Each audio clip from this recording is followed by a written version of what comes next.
Uomo di Campofranco muore nei pressi di Comitini. Incontro ad Agrigento dei docenti siciliani. È morto l'avvocato Totò Patti. Si dimette il vicepresidente dell'Acagas.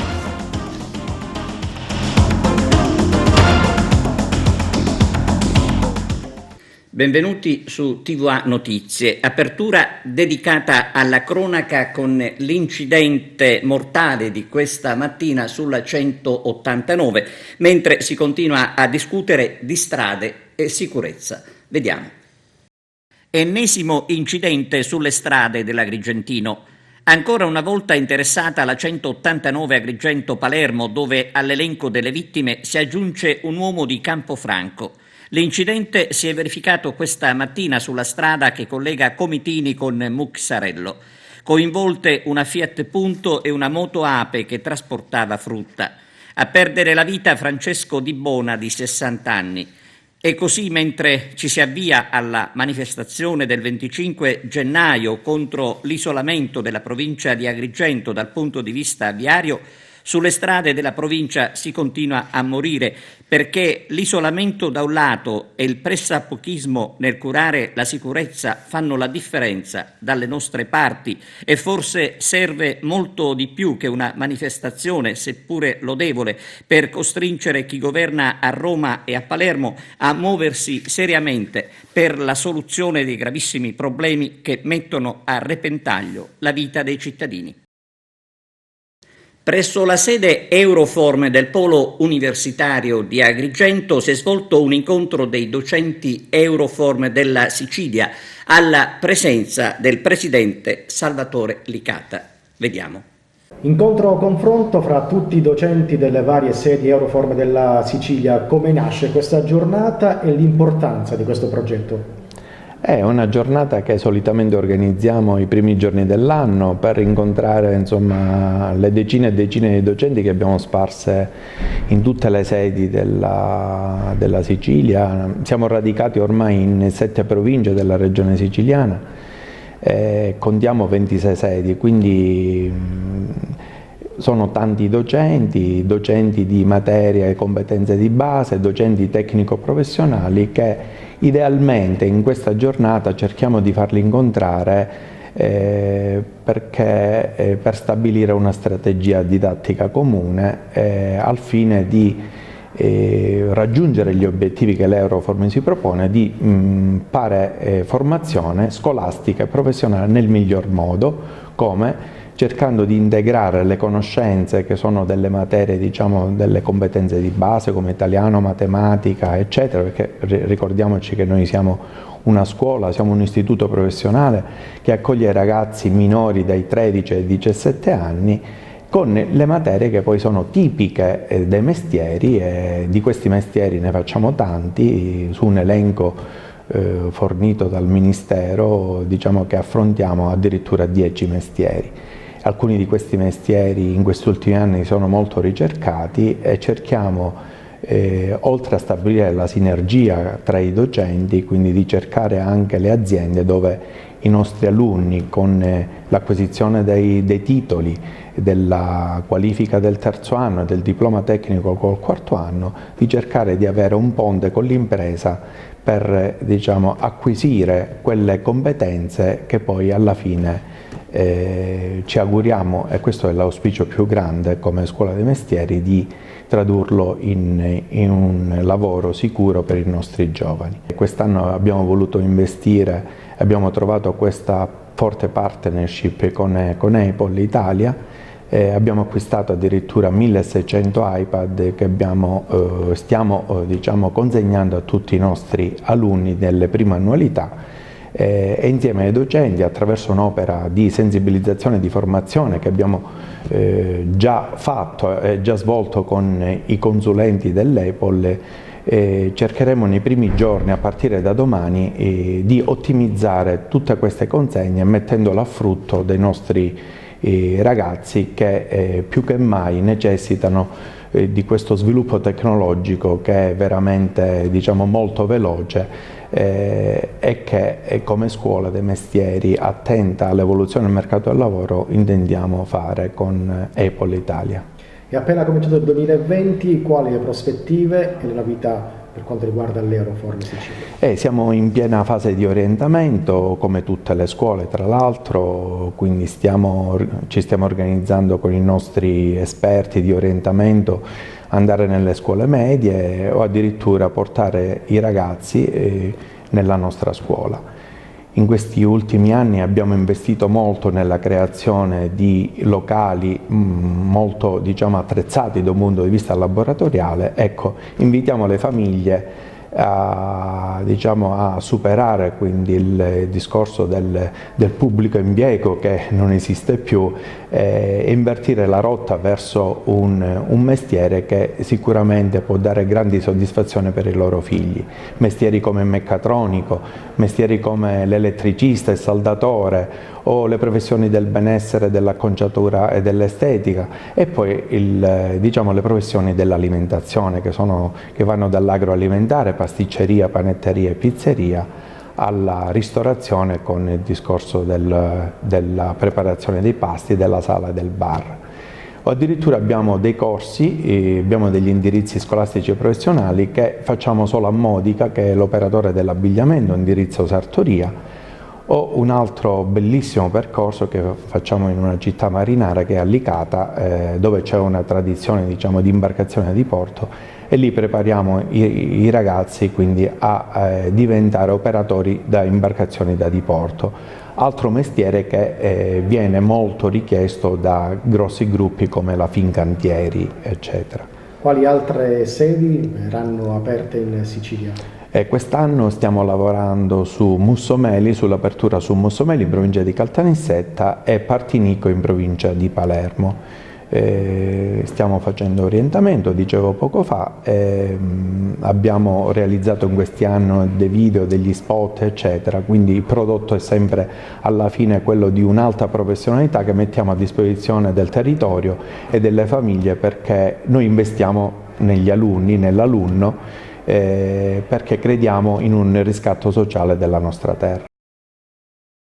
È morto ad Agrigento l'avvocato Totò Patti, aveva 85 anni.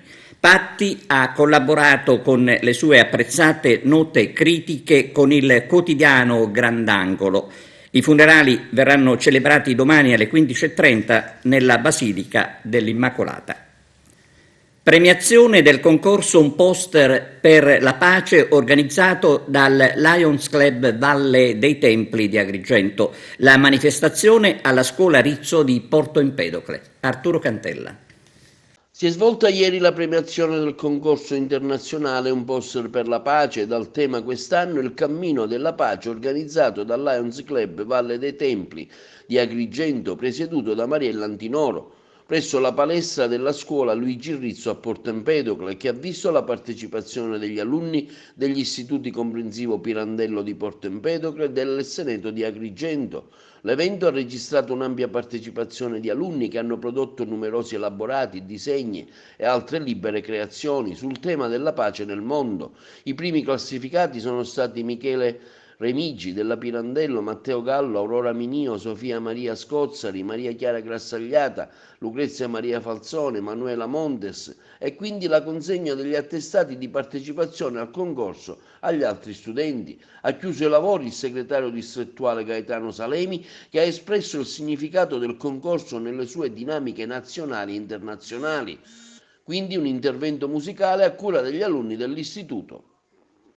Oggi alla scuola Rizzo, l'Istituto Comprensivo Pirantello, i protagonisti sono stati i giovani che per noi sono sempre al centro dell'attenzione, considerati da Lions sempre i cittadini del domani.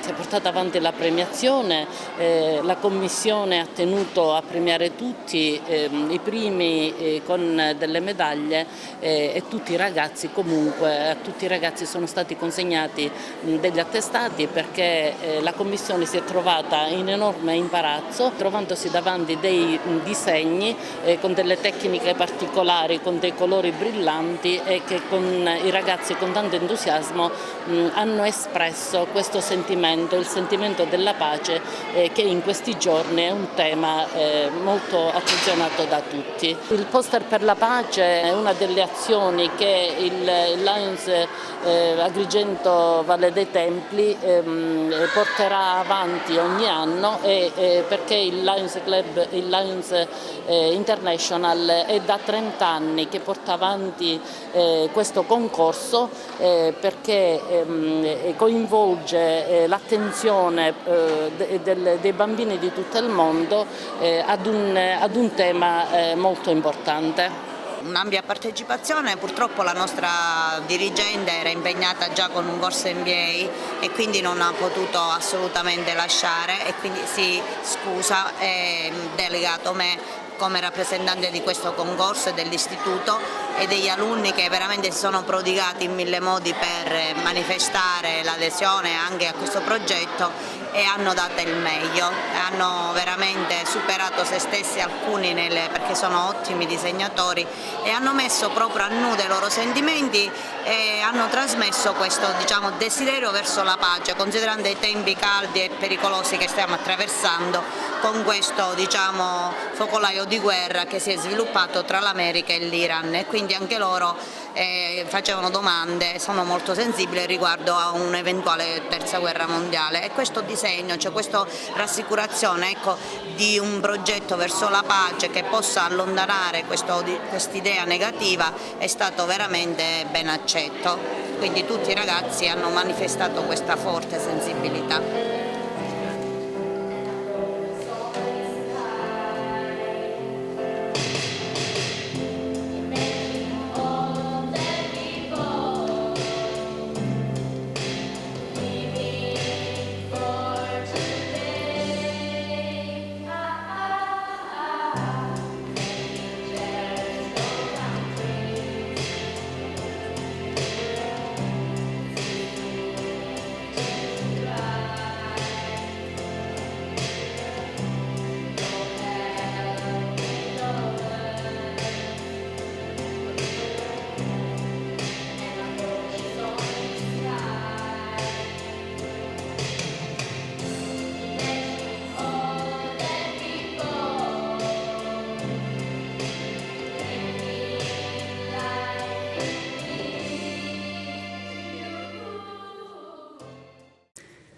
E adesso linea alla pubblicità.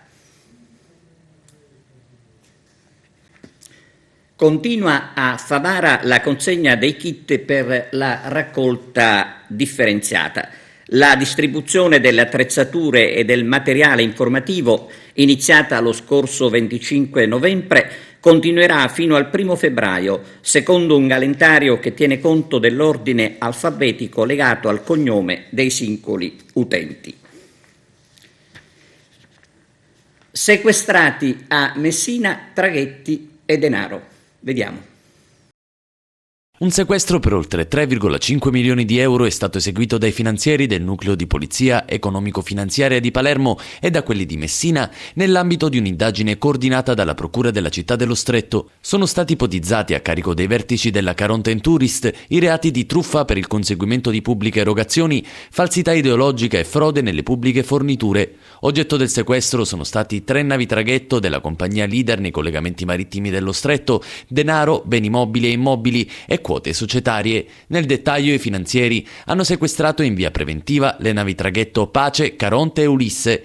Attualmente sono impiegate nei collegamenti con la Maddalena, Palau, Trapani, Isole Egadi, Palermo e Ustica. Sequestrati complessivamente beni per oltre 3,5 milioni di euro. Nella vicenda ci sono 3 indagati. I reati ipotizzati a vario titolo sono di truffa per il conseguimento di pubbliche erogazioni, falsità ideologica e frode nelle pubbliche forniture ai danni della regione siciliana. La Caronten Tourist Isole Minori SPA è stata segnalata per la responsabilità amministrativa. Il provvedimento è stato siglato dal GIP di Messina Salvatore Mastroeni su richiesta dei sostituti procuratori Antonio Carchietti e Roberto Conte alla fine degli approfondimenti delle Fiamme Gialle di Messina e Palermo. La Navigazione Generale Italiana, incorporata nel 2017 nella Caronten Tourist Isole Minori, si era aggiudicata nel 2015 il lotto Trapani Isole Egadi del bando di gara della regione siciliana per il servizio di collegamento marittimo per 5 anni tra la Sicilia e le isole minori.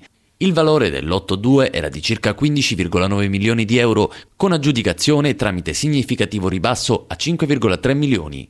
Per partecipare e aggiudicarsi la gara, ciascuno dei concorrenti aveva individuato una nave traghetto da dedicare esclusivamente alla tratta oggetto del singolo lotto, dotata di stringenti caratteristiche strutturali volte a consentire la navigazione in piena sicurezza anche alle persone a mobilità ridotta.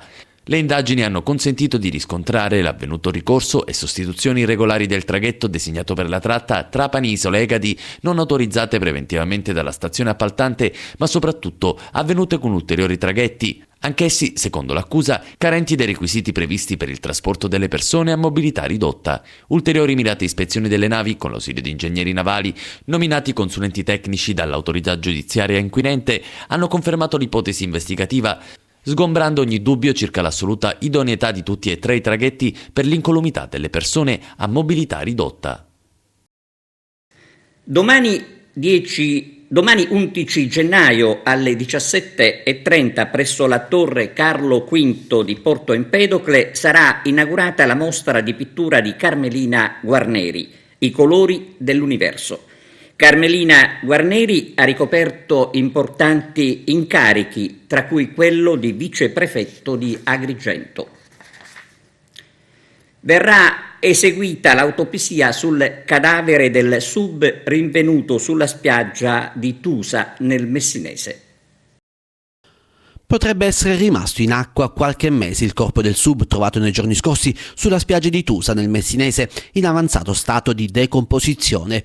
Il pubblico ministero, che sta coordinando le indagini dei carabinieri per identificare il cadavere, ha disposto il trasferimento della salma nell'obitorio dell'ospedale Barone Romeo di Patti. Solo l'esame autoptico potrà svelare il sesso e l'età della vittima e naturalmente le cause del decesso. La tuta da sub, si apprende, presentava degli inserti viola e quindi qualcuno ha pensato che potesse essere il corpo di una donna. Gli investigatori stanno cercando di ricostruire cosa possa essere accaduto. Nel territorio di riferimento non sembrano esserci denunce di scomparsa né ricerche di sub. Con l'aiuto della Capitaneria di Porto si sta comprendendo meglio l'evoluzione delle correnti nelle scorse ore per capire come il corpo possa essere arrivato a Castel di Tusa. Il macabro ritrovamento è avvenuto, come detto, sulla spiaggia di Castel di Tusa, vicino alla piccola frazione di Milianni. Un giardiniere avrebbe avvistato dalla villa in cui stava effettuando alcuni lavori di manutenzione, in posizione sopraelevata rispetto alla spiaggia, il corpo senza vita ed ha allertato subito le forze dell'ordine. Sul posto si sono recati i militari dell'Arma di Mistretta al comando del capitano Francesco Marino, gli uomini dell'ufficio locale marittimo e i vigili del fuoco volontari di Santo Stefano di Camastra. La scena è stata davvero raccapricciante. Il corpo del sub, in avanzato stato di decomposizione, giaceva sulla battigia. Il corpo, presumibilmente, è stato divorato dai pesci durante la lunga permanenza in mare. Aveva ancora addosso la muta da sub e un paio di scarpe da tennis nere. Per il momento gli inquirenti non fanno trapelare nulla e mantengono sulla vicenda il più stretto riserbo.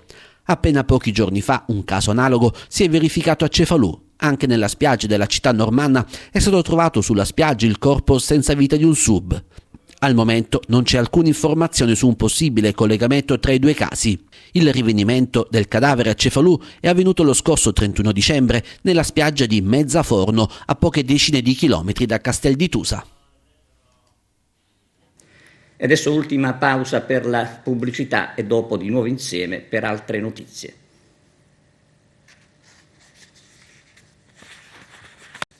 Sfiducia al sindaco subito. È questa la richiesta del Movimento 5 Stelle di Sciacca ai consiglieri comunali.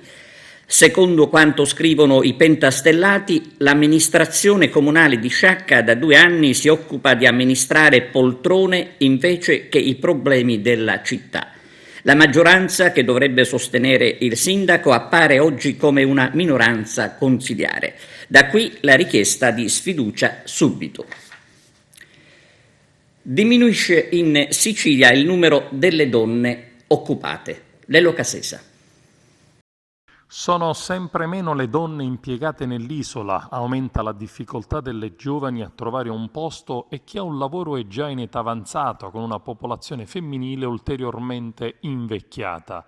È un'analisi pesante quella pubblicata da uno studio dell'Ufficio Statistica della Regione Siciliana in cui in Sicilia le donne occupate, il dato è relativo al 2018, sono 489.536, 9.000 in meno rispetto al 2008. Nello stesso periodo l'occupazione femminile in Italia mostra viceversa una crescita di quasi 500.000 unità, considerando che nello stesso periodo l'occupazione maschile ha visto una flessione di circa 374.000 posti e nella sola Sicilia una perdita di oltre 107.000 posti, come evidenziato dal rapporto. L'occupazione femminile rappresenta il 35,9% del totale dell'isola, con un evidente e progressivo invecchiamento della fascia femminile. Rispetto alla popolazione in età da lavoro, la difficoltà a trovare un'occupazione, presente già nelle giovanissime, si accentua nel confronto con il resto del paese. Del decennio le donne che cercano e non trovano lavoro sono passate da circa 103.000 a quasi 157.000, con un incremento del 52,4%, ed anche in questo la situazione del titolo di studio, rileva sempre il rapporto, non garantisce il raggiungimento di una posizione lavorativa conforme alla qualifica raggiunta e che il trend di domanda insoddisfatta dell'ultimo decennio risulta in crescita per tutti i livelli di istruzione. Siamo giunti alla pagina sportiva calcio. Akragas si dimette il vicepresidente Gero Bruccoleri e adesso sembra tutto destinato a ricominciare. Staremo a vedere, intanto ascoltiamo Carmelo Lentini. C'è area di tempesta in casa Akragas dopo un periodo apparentemente sereno, suggellato dalla nascita di una nuova società con personaggi molto stimati in città. Con un messaggio forte e deciso, il vicepresidente Gero Bruccoleri ha infatti deciso di rassegnare le proprie dimissioni, scrivendo testualmente: ragazzi, rivolgendosi ai tifosi, mi dispiace comunicarvi che, avendo letto 2 minuti fa un messaggio ricevuto su WhatsApp, da questo istante non farò più parte dell'Akragas, o meglio, di questa Akragas. Nessun sopravvenuto impegno, né forse sopravvenuta consapevolezza, spiegherò a giorni in dettaglio i motivi. Un messaggio, non sappiamo di quale rilevanza, ha consigliato l'ormai ex vicepresidente a fare marcia indietro in attesa di tempi migliori. Nei giorni scorsi lo stesso Gero Bruccoleri si era fatto promotore di un tentativo di coinvolgimento dell'ex presidente Silvio Alessi per il rilancio in grande stile del club biancazzurro, senza tuttavia aver raggiunto lo scopo. Sarà questa la chiave di tutto che ha scatenato le ire di qualcuno che ha poi messaggiato e aspramente con lo stesso Bruccoleri costringendolo a dimettersi? Nei prossimi giorni potrebbe esserci un chiarimento pubblico in sala stampa, ma in questo momento l'Akragas, alla ripresa del campionato, perde un tassello dirigenziale e ciò sta scatenando la fantasia dei propri tifosi sui social. Si parla insistentemente dell'ingresso di nuova forza dirigenziale. Cosa ci può dire? Ma ci stiamo muovendo in questo senso e abbiamo notato nell'ultimo periodo qualcuno che invece di stare affacciato alla finestra comincia a entrare dalla porta. Stiamo programmando delle nuove entrate e io penso che sia un fatto importante, al di là di contributi e di casse, ma anche di distribuzione del lavoro all'interno della società, di coinvolgimento delle persone, perché ogni persona che viene porta 10 tifosi e 10 amici dietro, i colori sono più belli, più splendidi e spero possa tornare quanto prima la vecchia Agragas da però mantenersi nel tempo bella. È tutto, grazie per averci seguito e arrivederci.